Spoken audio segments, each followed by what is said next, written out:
Hello, welcome to week 12 of the JG Better For Me challenge we're using the Jamaica Proverbs Journal. And this week's proverb says, book learning and intelligence.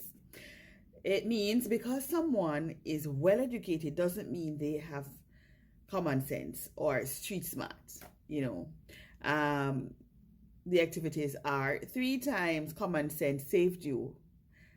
Formal education versus common sense, which is more useful. How did this make you feel, when 3 times common sense saved you? And what did you do? What did you learn?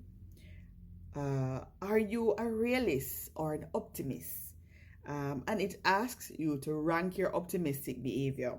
And the challenge for week 12 would be use common sense. Try to use common sense in your everyday activities. Bye.